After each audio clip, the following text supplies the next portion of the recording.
Assalamualaikum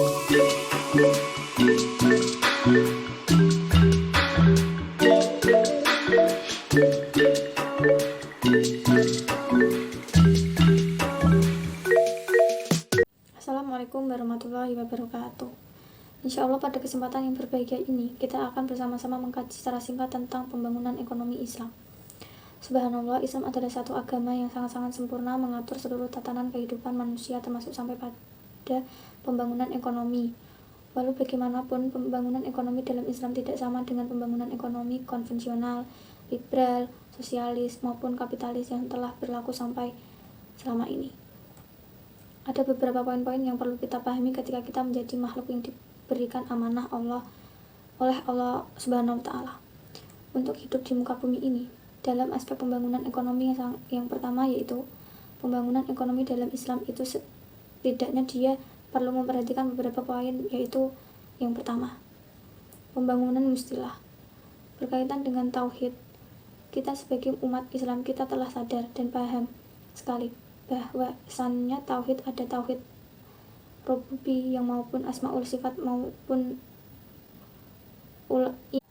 ketika kita sebagai seorang pelaku ekonomi dalam bidang apapun, ketika kita menyadari tentang konsep tauhid tersebut, maka yang perlu kita perhatikan adalah nilai-nilai yang terkandung dalam tauhid tersebut.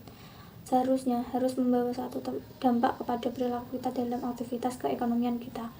Contohnya adalah sifat ar-razak.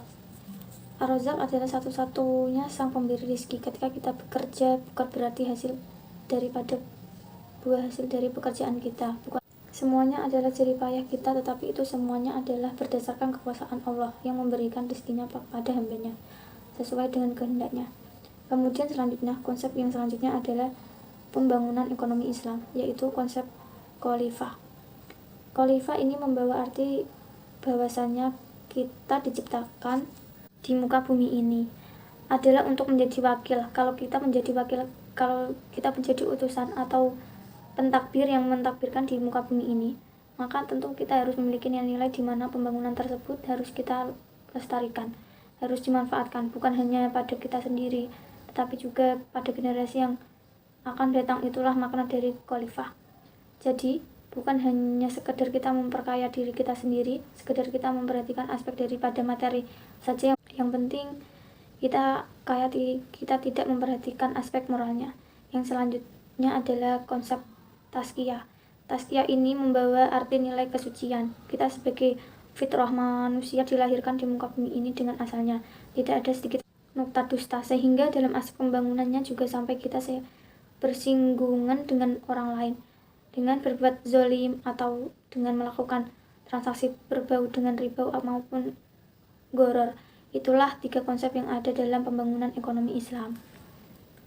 Berikutnya adalah tujuan dari pembangunan ekonomi Islam adalah saat ada kebahagiaan yang dapat dinilai kebahagiaan bukan hanya di dunia, tetapi juga ketika sang pelaku tersebut di dalam surganya.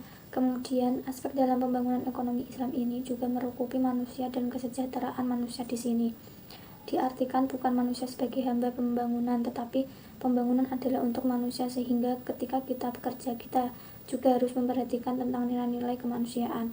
Kita juga sampai kita bekerja tetapi kita hanya memikirkan tentang pembangunan, tetapi kita tidak memikirkan tentang nilai manusia yaitu sendiri. Artinya apa? Artinya kita diperbudak dengan pembangunan, sehingga kitalah yang menjadi objek pembangunan, bukan kita orang yang menikmati daripada pembangunan tersebut, termasuk kesejahteraan. Jadi demikian, kesejahteraan juga merupakan salah satu aspek perhatian dalam pembangunan ekonomi Islam.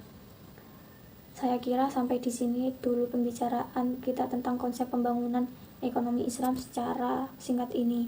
Terima kasih. Wassalamualaikum warahmatullahi wabarakatuh.